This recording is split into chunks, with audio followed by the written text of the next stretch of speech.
lobela mboka Congo na pesi bino mbote esika nyonso ezwami bino betika ete kimia nzambe tata eyindela omabuta mabino totondo nzambe pamba te soki tozali komona na bino boye esili bobele ngolu mpe mawa na ye ngolu mpe mawa na ye vraiment oyo eyeba frère na ngai ya bikoro alobi soki tozali komonana ezali bobele ngolu mpe mawa na ye ngolu mpenza mpe mawa ya nzambe yango wana topesi ye mbote kasi lelo mpenza na émission tolobela mboka Congo oyo ezali émission na bino ya éveil ya conscience mpe éveil patriotique nazali bongo ngambo kote nazali na maître William oyo bino nyonso boyebi ye maître William tolobaka na ye mwa mingi kasi mikolo miliki miyike oyo tomona ye na ye te lelo mpenza tolukaki ye tolobi te esengeli tosolola mayemaso bazali koleka na mboka po ete bango bazali bongo bato na mibeko bazali bato oyo batangi mpenza kelasi mpona makambo matele mibeko yango lelo tozali na ye elongo nakozwa bino ntango mingi te tokende mpenza na mayema azali po ete tv ezali ngonga kabo ya l'homme puissant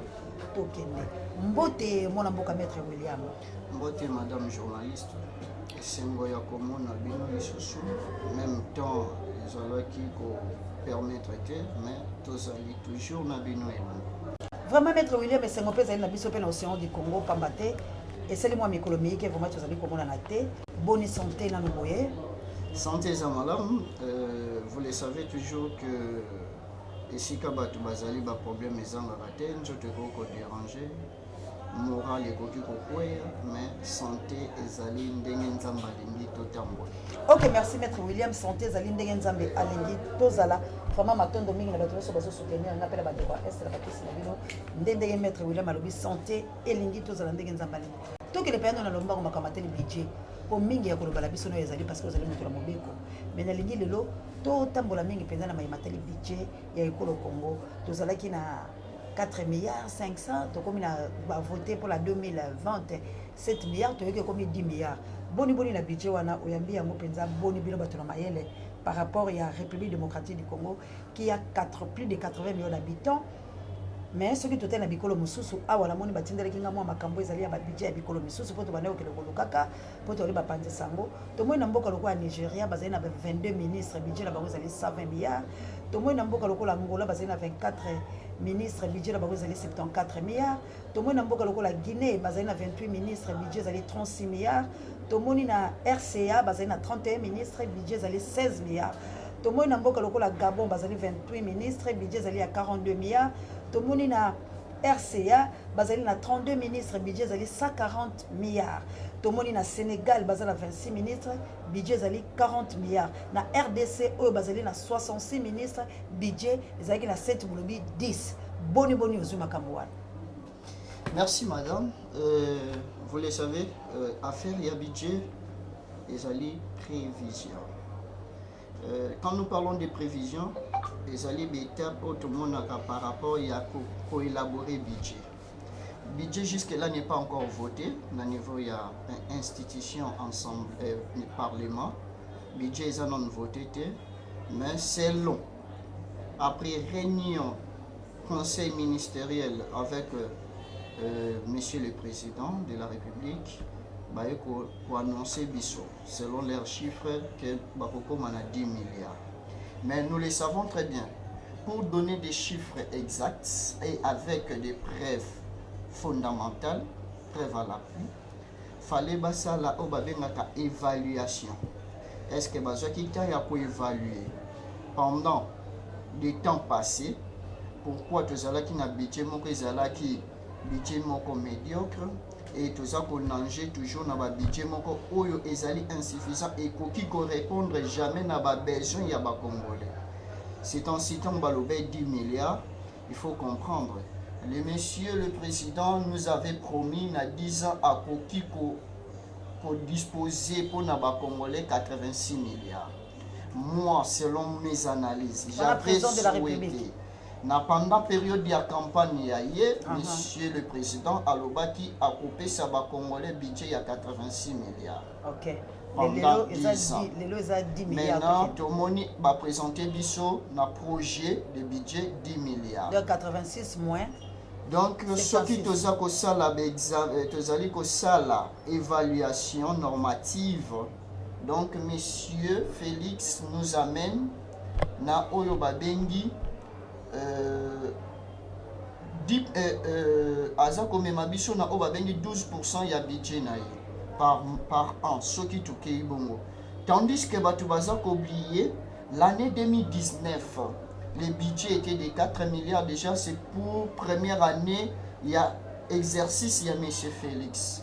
2020 c'est deuxième année tolongwe na 4.5 tokei na 10. Évaluation budgétaire, quels ce sont des éléments où MMI évolution.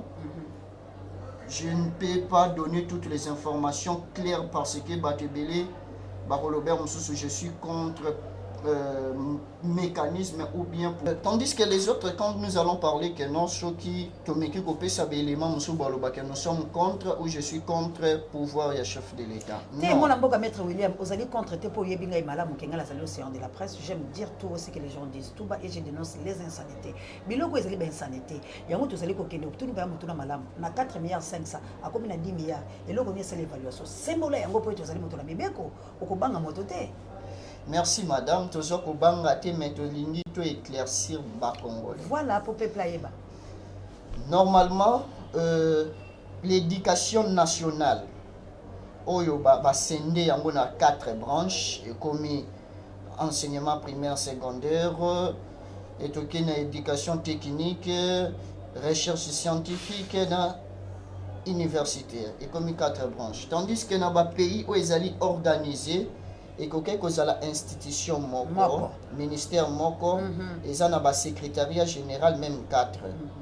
Maintenant, à niveau ya awa, ce qui tozi kaka branche auto bengi enseignement primaire et secondaire, et je vois 3 milliards na budget ou ya prévision budgétaire ou bazali ko planifié pour l'année 2020. Surtout longoli 3 milliards juste sur les 10 milliards, ça nous reste 7 milliards. Alors, pour que les institutions de la République aient fonctionné, commençons par présidence de la République comme une première institution. Vous prenez les 2 chambres parlementaires comme deuxième institution, le Parlement dans son ensemble. Tokeina Otobendi gouvernement de la République comme 3e institution et 4e institution, c'est les cours et tribunaux. Et alors, tandis que 4e pouvoir, les cours et tribunaux, awakutu bango ba classe bango sur le plan budgétaire parce que bazo bénéficier kena ba miette.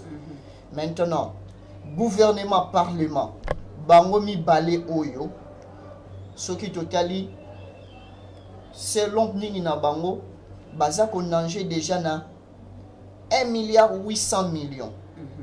Et alors, si nous prenons 3 milliards plus 1 milliard 800 millions pour la juste présidence de la République, gouvernement et parlement, alors nous voyons que calcul n'a pas déjà na 4 milliards 800 millions juste pour l'éducation primaire secondaire et les trois institutions de la République, présidence, parlement et gouvernement.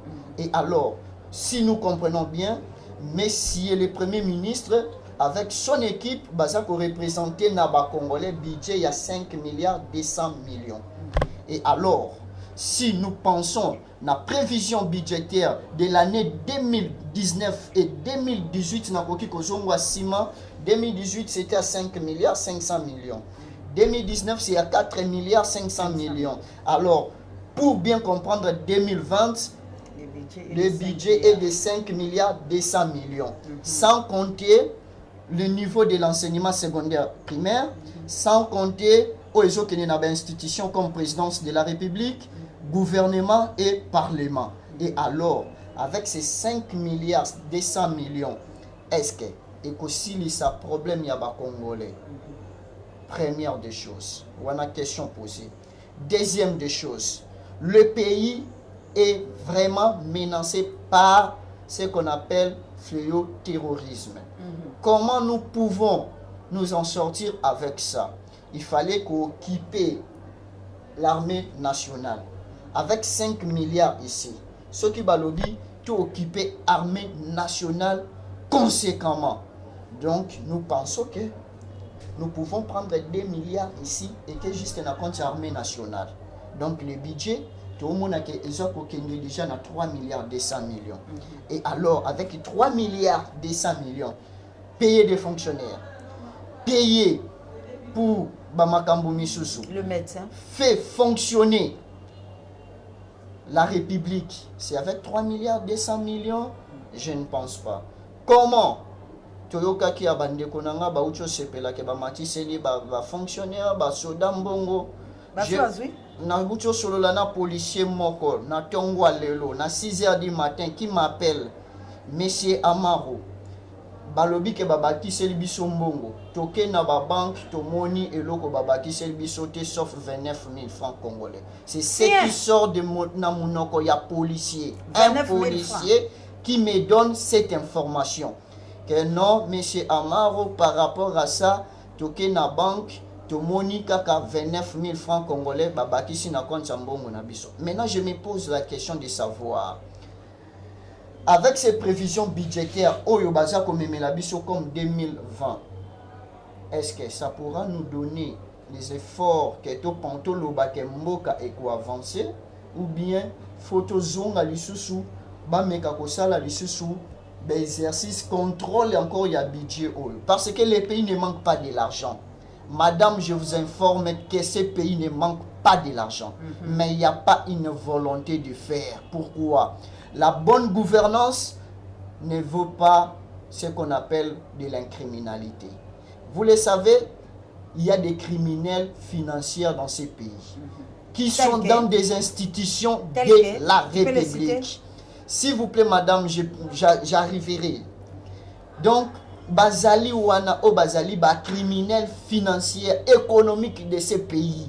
Au Balingi avancement Yamboka Olote. Je peux vous donner les exemples simples. J'étais dans un taxi-bus. Je parlais avec un monsieur qui est dans des institutions de finances de ce pays. Bazali na ba institution qui récolte les impôts ya pays na biso. Il me dit, chef, maître, eza pasi pona yebiso ba vérité misusu bino bo comprendre te na yebiso vérité moko teza ya kobomba parce que le pays si nous avons besoin de sunga yango et avancer. Si nous voulons le développement de ce pays, bisonga ina binoto meka ko se mettre d'accord total andeni to ko sunga mboka ol. Ce n'est pas seulement ba o baza wana bazo diriger nde ba sunga mboka ol. Soki biso to te force na biso mboko to ko sunga ngo. Abi maître ndenge to kitaka na terrain so to récolter ben impôt. Tant que tu as nyonso et on peut récolter 100 000 à 300 000 dollars. Ok, tu dois aller avec cet argent dans Ndakunanga. Je lui ai demandé, mbongo ya l'État, oui. Ok, oui, pour quelle intentionnalité? Aibisinga, bapesa bis autorisation, ce n'est pas grave. Alors, tant que les matins, qu'est-ce que tu fais avec cet argent? Aibisinga mettre, tant que tu as verser un guichet. Ce qui est 100 000 dollars, qui n'a que verser un guichet. Tant que comme Akuna, Nathalie Kenga Nazali, bien exonéré. Nakosalani. Abi c'est par là que moni ba trunion sur Oezali et ça pour faciliter que budget yamboka oyama et mata. Abi nako que na verser 100 000 ngana otika msusu 50 000. 50 000 etika nango ya biso. Abi tango pe na ke nango chef de division azo benga pona ebiso petit nazo ze l'enveloppe nangai. C'est que yango na ilunkamba lobi ete esengeli bakanga daba bisika nyonso wana ya mike bango pe bakosala recette na bango alobi na baministre ete moto akosimba lisu mbongo te akokende kolanda nini bamisala wana publique te akende na finance te akende na babisika mosusu te yango lunkamba aza na réseau ya kokanga bango ndenge na po amonike baza kokende koyiba mingi. Madame Naboye Bissayo, pour le Premier ministre, c'est un père pour moi. Je vais vous dire, c'est un père pour moi. Je le salue là où il est. Avec ses bravoures, que ce n'est pas facile, Moutou a dénoncé au Ezali Yabongo. Pourquoi? Je vais vous donner des exemples typiques. Ba ministre Ozomona Oyo Baouti ko passé pour na faire fonctionner cabinet naie abandé ko dépendre na ba DG ya ba institution ya ba institution de la République. Arobenga DG, mais c'est Nana pour ça il y a unité. Et comprenons quand le ministre, ton chef t'appelle, ce ne sera pas $1000 ou $10,000. Ceux qui ont reçu au côté ça qui 800 000 alors au Congolais on 300 000 et pour le ministre. Et alors on a uniquement pour un crédit et à faire fonctionner le cabinet Nabango. Et vous comprenez un peu par rapport à ça. Deuxième des choses, chaque DG ou ADG au Koyoka Azana parapluie na yemoko boy. Et avant attendre que verser mbongo ya l'État na trésor public, azokata une grande partie et on sous 40% ou 60% il y a recettes au bango basali et que ne non pas ya paré na ye ou appareil na qui est sur le plan politique. Beaucoup d'accord on a monsieur Muzito parce que zali ma campagne ya zo la maison à maison pour leur expliquer que Moïbi Amboka aussi le temps Muzito passe là wana pour la monde ba détail bo que les ba détail plus ya Muzito. Moko mina esika moko Madame Muzito Aza Muzito. C'est bien Azala qui là oyebi pona o dénoncer Moïbi faut o le kana place wana oyeba ki procédure nini oyo ba Moïbi babande ko sala. Monsieur Muzito il fit l'inspecteur financier, Monsieur Muzito il fit le ministre, Monsieur Muzito il fit premier ministre dans ce pays. Et Monsieur Muzito il est encore député si je ne m'embise pas.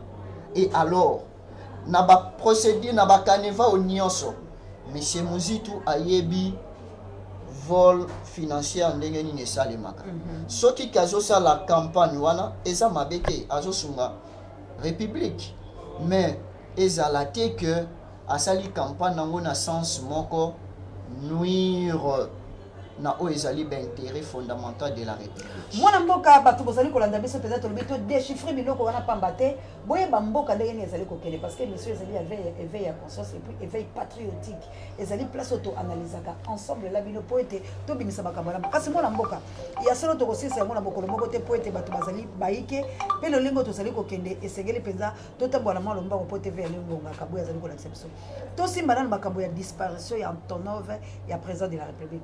Jusque là, vérité, mon côté au ezali parce que bateau la bakufite, bateau la soki be bakufi, ou bien bateau na avion au bazo le bezali kuna na katako kombe, na sankuru kutu plutôt na kole, ezali yango poto moni ba audio ya lokuta et comme baise na gouvernement ya République démocratique pour mettre bilo bozali bateau ya mibeko.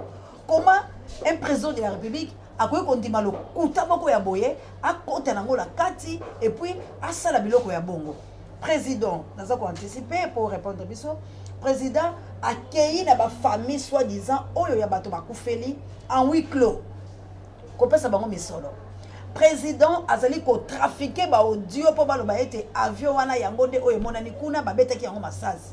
Le même président azali ko kende ko sala lutte contre la pauvreté na monga fou les ali lelo ezali ko kende na monga fula na ebite lutte contre la pauvreté yango ebandi kuna na monga fula je ne sais pas comment expliquer biso po bilo bale bato na mayele po peuple ayeba penza makasi pe bo saboni massivement l'océan du Congo parce que tozoke na innovation otali sabilo biloko po to baki to côté ya bino yango to bali ko so bato na mayele o baliki biso po ite bayaka ba chingwela biso ngai na yo to yeba to tele lo ne to ko sala et puis maître makambo ya suka la ko yebisa OK Congo rénové et botami bokolanda vidéo ya Congo rénové na Miniembwe précisément Congo rénové donc une autre république démocratique du Congo rénovée ezali déjà na Miniembwe la drapeau na yango bokolanda yango bandeko balandi sikola makambo la nyoso to banana Antonov bongo succès la biso keto comme na balkanisation parce que nous avons maintenant deux Congo Congo rénové na drapeau nango ya boulet ba tchepeka ke étoile moko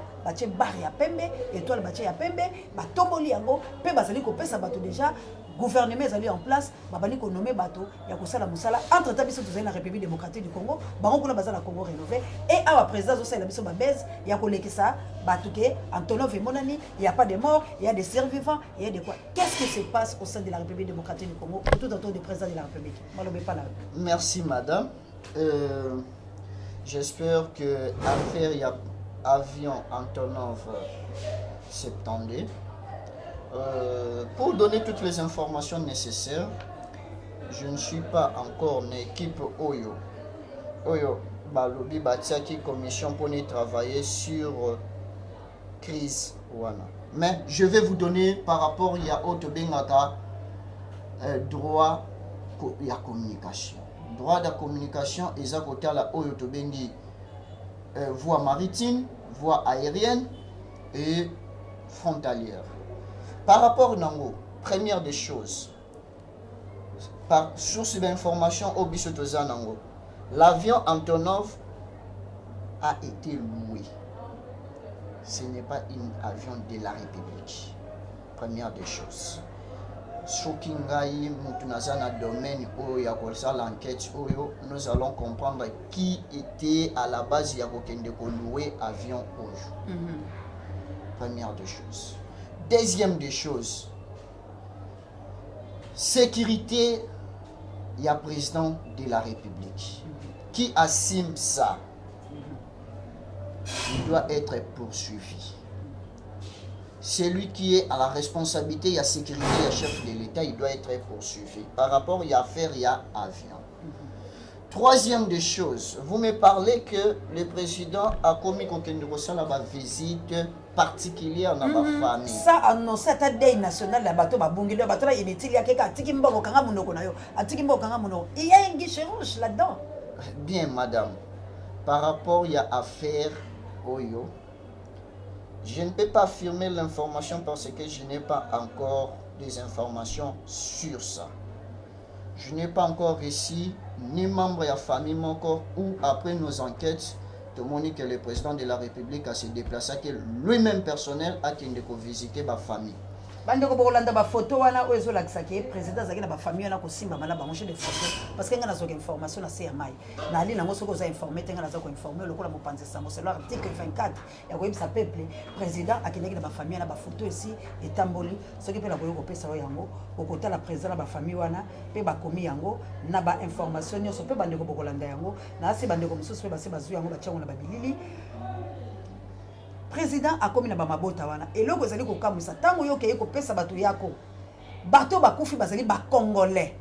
Pourquoi pas ko annoncer deuil national parce que ezali sécurité ya président ezali bibundeli ya président to pe président azali na likambo la Congo rénové azali ko banga poto moni moto ya Kabila un Rwandais a pesi bato ya UDPS parti à tata mokonzi ekolo alobi na bango boye azali ko informer so ko za informer te alobi na bango boye bokeba maloba na ezali bongo alobi bokeba bato ya UDPS na ko lobaka na Hippolyte Kanambe oyo bango babengi alias Joseph Kabila balobi botosa ye parce que azali moto ya ko sakana te grâce na yende tata mokonzi na bino avandi le sika wana pe abakisi maloba boye Félix a kovanda 5 ans na pouvoir na ye est-ce que moto na bako ko poursuivre était la Félix parce que a profané ba menace de mort ndenge biso to lobaka parce que tant lobi muta kozala 5 ans yo ali moto na mibeko c'est ka kokufa après a roumia na kiti na bokonzi te cela veut dire ba prémédité mort na ye yango ba osala batanta oyo et puis na ko lobaka bongo mbala moko to moni Kabunda oyo azali mokonzi oyo atikali kuna na UDPS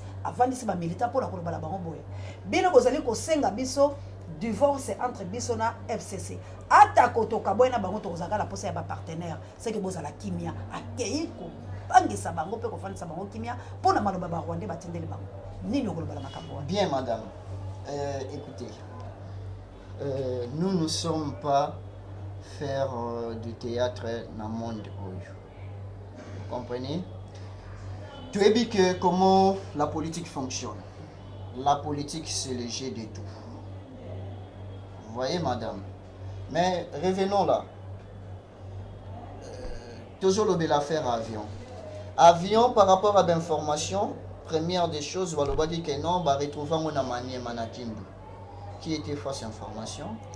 Maintenant, maître la kaki bilili c'est là la personne bilili pour yango yo ta muso informé bilili ebima tozwa rango kaka na internet tozali kokota kokende kozwa bisika bango bazali kokende ozali kotanga ozali moto na mayele qu'est-ce qu'on a dit là-dedans ezali Euro News d'après biso ba news omoni mona mboka Félix yewana na libota moko oyo ekufelaki déjà bani koleka tata mokonzi ekola azoleka nkatimini okele kotalaka bato bakufi olio loba deuil national pona ni azali ko loba deuil te et lokola bazali ko boya ke ba okipa bali na mboka entre temps Congo rénové mwana mboka Robert a réussir kokabola Congo balkanisation déjà drapeau musu etelemi na Miniembwe entre temps yazo ke le côté la ba famille oyo bakufeli bandeko bakolakisa bino yango na lokuku mususu yango oyo famille mususu président de la République akei ko bondisa bango opesa misolo kolobala bango bato na bilo bakufi bato non bakufi te tomoni bibembe te mais yo zali déjà ko ke kolobaka bakufi c'est que présence derrière makambo esalami.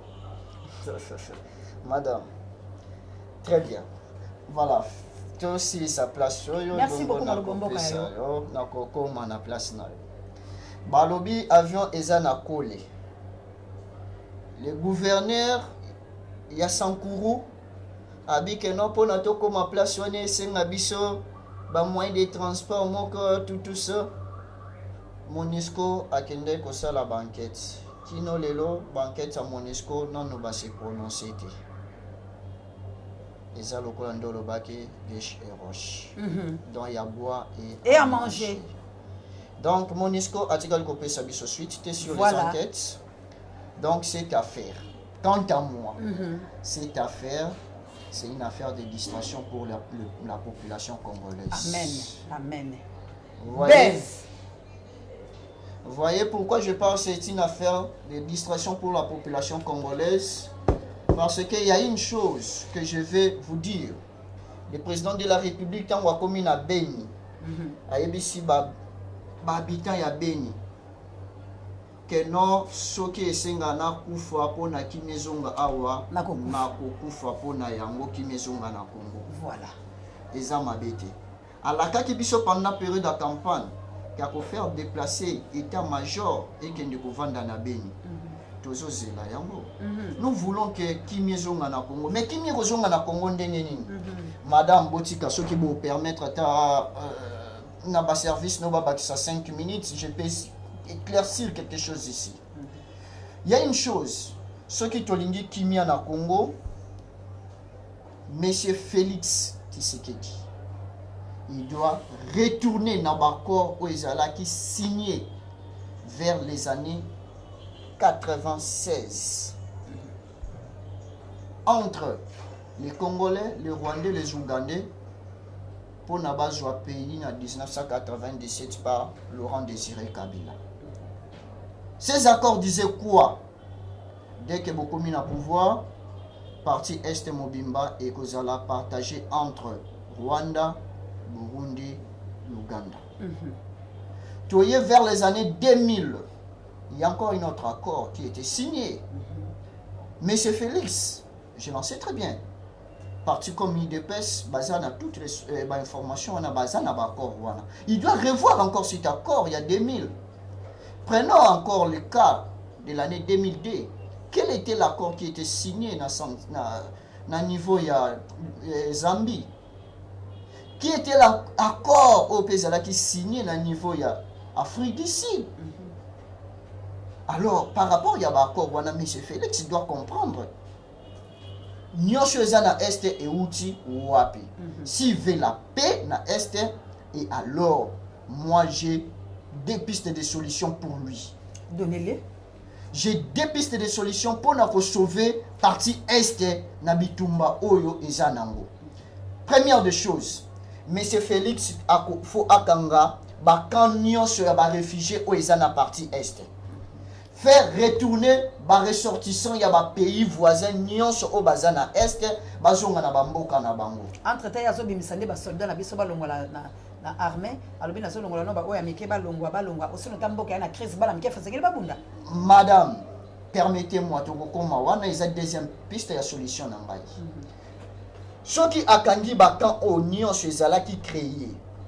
Bakan o nyonso après Koboma Abiyarimana na 1994 des Nations Unies senga qui va faciliter na traité autobeni traité turquoise va faciliter ba étranger ba kota na mboka. C'est par là tout a commencé. Revenons, Montouki est à la base de ça, c'est notre père ici Otobengi, le président il y a Sénat passé, Kengo Adondo, qui était à la base de ça, parce que c'est lui qui avait signé ce traité turquoise, refusé par le président Mobutu à l'époque, après force des Nations Unies et avec les États-Unis d'Amérique, lui avait autorisé ma facilité, ma Rwandais, ma Yarokota na Congo. Toujours les Américains. Après cela, pour comprendre l'affaire ya balkanisation ça vient de longtemps. Si. Madame, ça vient de longtemps, depuis 1936. On a cherché à balkaniser partie Est. Ça n'a pas tenu. Tu es en 1959. Ça n'a pas tenu. Tu es en 1966. Ça n'a pas tenu. Tu es en 1997. Après l'entrée à Fidel. C'était la partie où il fallait qu'il y ait. Ceux qui ont la vigilance, il y a des Kinois, partie où on est Kenda. Tu es comme on encore. Les années passées, vers l'année 2015, si je ne m'abuse pas. Parti où on est déjà dans Maboko ya étranger. Mais Mboke Zongaki. Bandeko balandi vraiment maître William TV zali ngonga. Kende moi makasi parce que kuna bazula kisabiso ete esengeli tokata bandeko alobaka kitoko. Pebe monsieur ya bonde bozana ngo posa po efungola bino mayele boye ba bitumba la biso ezali wapi. Este ekei pamba te boko mona bilili Congo rénové na drapeau na yango etelemi. Félix aye ko accomplir biloko olo. Yango tozali koloba ba piste ya solution maître azali ko pesa ndeto tikele mo atango moke poto komina suka maître okende na mo lomba. Merci madame. Tosengina Félix akanga bakan ya ba réfugié nyonso ba créa ki na est azongisa ba étranger na bamboka na bango. Ndenge Mosé Laura Désiré Kabila salaki. Oui. Mais est-ce que Félix Rokoka peut être la mituna pour yeba noma qui na Joseph Kabila Kabali? Madame, peu importe azalaki nommé, c'est lui qui a le bâton du pouvoir. Le pouvoir revient au peuple congolais. C'est le peuple congolais de bâti wana. Pourquoi? Même que zalaki par tricherie, même c'était par fraude, dès qu'il y a une institution de la République qui a validé cela, selon la Cour constitutionnelle, Otozali, na respect na batata wana, même batamboli na miango na simami beko, mais tu yebi que azamena na pouvoir ya population. Il doit agir au nom de la peuple congolais. Et non au nom de Kabila. Non. C'est le peuple congolais nde batindie. Nde azali na ningisa ya peuple congolais. Ce qui a tamboli alors côté la ndenge population sengi était yepe to retourne na 2023 salani ni pona mboka yo pe photo sambisa. Alors deuxième piste de solution. Madame, j'espère le Congo a plus de 85 millions d'habitants. Après les éléments et les statistiques que ça na Congo depuis 1984 n'importe quoi Zaïre, tout ça na ba statistiques mo sous-souté oyo eza ko prouver biso. Mais après les estimations Congo est danger dans des 85 à 86 millions d'habitants. Vous pouvez me dire, l'armée congolaise a 140 000 personnes. Est-ce que Kokosi sa Bitumbaya Est? Na Bitumbaya Est, tozalaki na 11 000 personnes au Babandé Kobunda. On me dit que non, à double effectif. Avec combien? 21 000 personnes. C'est archi faux. Monsieur Félix doit augmenter le nombre de militaires dans l'armée congolaise. Avec 86 millions d'habitants, Bakoki ko estimé, Basalata 0,5%. Il y a nombre d'habitants par rapport il y a effectif et armée nationale. Alors, armée nationale, ça pourra être ce qui va saluer moi Moukié et comme on a 450 à 460 000 personnes. Merci mon mboka tokosi salelo te poete kabuya alobi tokata. Mon mboka matondo mingi eyingile kai na yo na yebi ke tokozana na mikolo miike pamba te esengeli to loba lokola tozuyo boye tokobungisa ote pozala ka olimwaka mais moi maloba ya suka olongo epa ya Moïse Katumbi sikoyo komi yo moko to pozali kosangana pona kobunda yo moko pona moni olobeli la mukate olobeli batute wana tokotuna yango seka sikoyo yo moko zali wapi? Madame moi na lombango bolimbisa ngai maman azala songi a créé makambo. Moi je ne suis pas de la Muka, mais je soutenais Vision Yalamuka.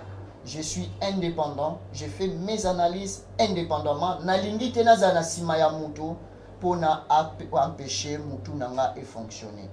Donc peuple congolais, boye ba que jeunesse ya lelo ezaka kateto zala na sima ya bato wana pour na toyeba auto koki ko sala te pour na mboka na biso. C'est ainsi madame ce que vous permettre nga na glisser eloko moko.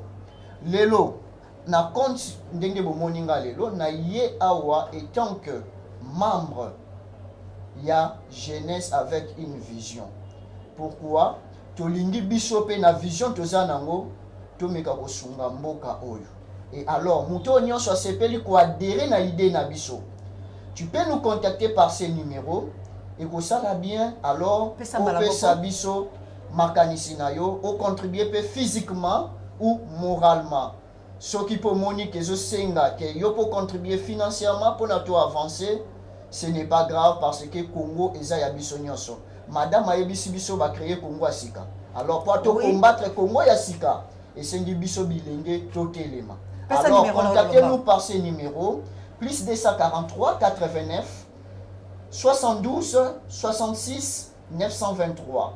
Donc pour nos français il y a ba belge tokoki koloba 89 72 66 923. Ce qui bobengi tokosola na bino tokoyeba onini tokoki kosala pona tosunga mboka Congo parce que ya kolobezali ya kosala ezali Congo faut etelema. Congo ezali ya batute, Congo eza ya biso. Ndeko Kabila azalaki na pouvoir accueillir ndeko Félix Père koleka Congo ekotikala bana na biso pe bako bénéficier na Congo.